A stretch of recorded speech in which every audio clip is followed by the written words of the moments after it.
नमस्कार, आप देख रहे हैं एआर न्यूज और मैं हूं आपके साथ आरती सिंह आजाद। डालते हैं नजर फटाफट खबरों की ओर। फटाफट खबरों में फिर इतना ही और अब खबरें विस्तार से। ये बताते हुए बड़ा हर्ष हो रहा है कि 5 साल से अनवरत समाज सेवा में लगे हुए एक ऐसे शख्स से आज हम आपको परिचय करवाने वाले हैं, जो कि बिना किसी अवकाश के निरंतर रूप से समाज सेवा में लगे हुए हैं। वो शख्स है पंडित श्री सत्यप्रकाश शर्मा जी। शर्मा जी, जिनके द्वारा निस्वार्थ भाव से ब्राह्मण समाज के लड़के और लड़कियों का विवाह संस्कार केवल मोबाइल व्हाट्सएप के माध्यम से कराने का अदम्य साहस दिखाया है, जिसमें उन्होंने अपने कठिन परिश्रम से ब्राह्मण समाज का उत्थान कराने में अपनी एक महत्वपूर्ण भूमिका निभाई है। मूलतः आगरा के निवासी सत्यप्रकाश शर्मा जी कानपुर में ही रहकर वाणिज्यकर विभाग में सेवा दी और फिर सेवा से सेवानिवृत्त होने के बाद कानपुर में ही रहकर वे इस नए काम को करने का बीड़ा उठाया, जिससे पूरा ब्राह्मण समाज उन्हें सम्मान की दृष्टि से देख रहा है। इस कार्य से प्रसन्न होकर उन्हें सम्मानित भी किया गया। श्री सत्यप्रकाश शर्मा जी को काम करने की इतनी लगन है कि 5 वर्ष में उनके द्वारा लगभग 9,000 से अधिक सदस्यों को ग्रुप में जोड़ लिया। प्रत्येक दिन सदस्यों को जोड़ने का कार्य करते रहते हैं और नए नए बायोडाटा इकट्ठे करने का कार्य रोजाना किया जाता है। इसी का फल यह निकला कि 5 वर्ष में 1350 बच्चों की शादियां तो तय हो गई हैं, जिसके लिए वे बधाई के पात्र हैं। इस कार्य में उनका सहयोग तथा उनकी हिम्मत व साहस बढ़ाया तथा साथ दिया श्री मनोज शर्मा कोटगी टूंडला तथा श्री मुरैला शर्मा सुनारी आगरा वालों ने। पूर्व निर्धारित कार्यक्रम के अनुसार सर्वजन सनातन पार्टी के राष्ट्रीय अध्यक्ष पंडित शीतला प्रसाद पांडे, राष्ट्रीय संगठन प्रभारी पंडित रंगनाथ तिवारी, पंडित मुक्तिनाथ मिश्र, सनातनी रतनलाल श्रीवास्तव दिनांक 20 मई 2023 को अयोध्या धाम पहुंचे। श्री राजेंद्र भवन में कुछ सदस्य मिलने पहुंचे और पार्टी की भावी योजना से अवगत हुए। विभिन्न मठों मंदिरों के महंतों से मुलाकात कर सर्वजन सनातन पार्टी के बारे में अवगत कराया, जिस पर सभी ने उचित और सामयिक कार्य बताया। दिनांक 21 मई 2023 को कुछ महंतों की बैठक एक मंदिर में हुई और सनातनी पार्टी को सहयोग करने का आश्वासन दिया गया। यह भी कहा कि यदि ब्राह्मणों के साथ इसी प्रकार की दुर्भावना पूर्वक कार्य होते रहा तो सनातन विलुप्त हो जाएगा। सर्वजन सनातन पार्टी के पदाधिकारियों ने 22 मई 2023 को अयोध्या में देश के जाने माने संत जीरा स्वामी जी के कार्यक्रम में पहुंचकर भागीदारी की। सनातन धर्म की रक्षा सर्वजन सनातन पार्टी के माध्यम से की जाएगी। इस पर एक पम्पलेट भी बांटा गया। हजारों की संख्या में भक्तगण उपस्थित रहे। अंत में यह भी तय हुआ कि माह नवंबर 2023 में कोई तिथि तय कर एक ब्राह्मण सम्मेलन बक्सर या पटना में किया जाएगा, जिसमें 2 लाख ब्राह्मण इकट्ठा किए जाएंगे।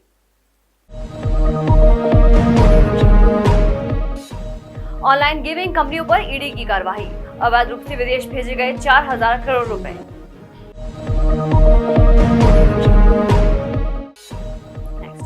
एंथनी अल्बनीज को ओडीआई वर्ल्ड कप का न्योता देकर रवाना हुए PM Modi. Japan, Papua New Guinea और ऑस्ट्रेलिया की यात्रा ऐतिहासिक।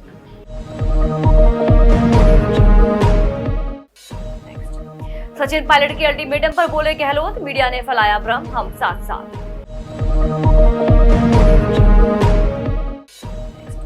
इमरान खान का राष्ट्र के नाम संबोधन, कहा गुलामी से बेहतर है कि मैं मर जाऊं। फवाद खान से छोड़ा साथ।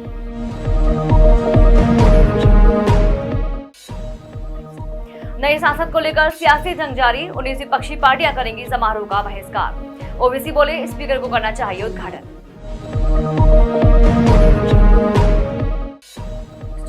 विपक्षी दलों की खेमेबाजी को झटका, नई संसद भवन के उद्घाटन समारोह में शामिल होगी बीजू जनता दल।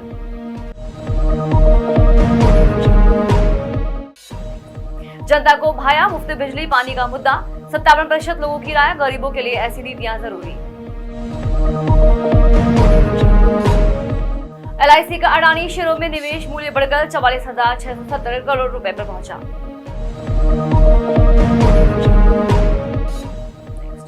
विश्व को अगली महामारी के लिए तैयार रहने की जरूरत, डब्ल्यूएचओ ने चेताया।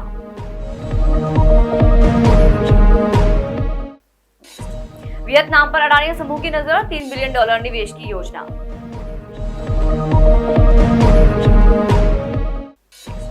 केंद्र के अध्यादेश को लेकर आज शरद पवार से मिलेंगे केजरीवाल, ममता उद्धव का समर्थन मिला, आप और कांग्रेस नेता में जुबानी जंग शुरू।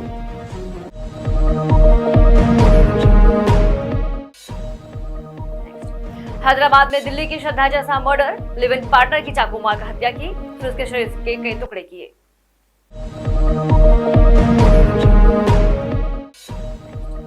महाराष्ट्र के पूर्व सीएम मनोहर जोशी की हालत गंभीर, ब्रेन हैमरेज के बाद सेमी कोमा में पहुंचे। आईसीयू में भर्ती लेकिन वेंटिलेटर नहीं लगा।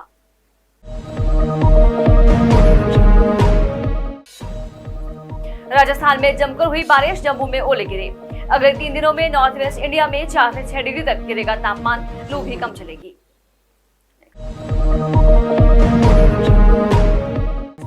दिल्ली, यूपी सहित 6 राज्यों में ऑरेंज अलर्ट, कई जगहों पर अगले 2 से 3 दिन तक बारिश की संभावना।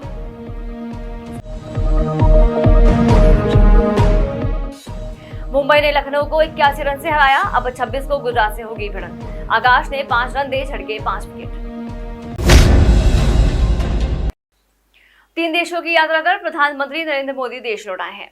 गुरुवार को दिल्ली के पालम एयरपोर्ट पहुंचने पर बीजेपी के राष्ट्रीय अध्यक्ष जेपी नड्डा समेत बीजेपी नेताओं और कार्यकर्ताओं ने उनका स्वागत किया। इस दौरान प्रधानमंत्री ने कहा कि मैं दुनिया के देशों में जाकर के दुनिया के महापुरुषों से मिलकर के हिंदुस्तान के सामर्थ्य की बात करता हूँ। मेरे देश की महान संस्कृति का गौरवगान करते हुए मैं आंखें नीची नहीं करता हूँ, आंखें मिलाकर बात करता हूँ। देहरादून से दिल्ली के बीच चलने जा रही वंदे भारत एक्सप्रेस ट्रेन को बृहस्पतिवार को सुबह 11 बजे प्रधानमंत्री नरेंद्र मोदी वर्चुअल माध्यम से हरी झंडी दिखाएंगे।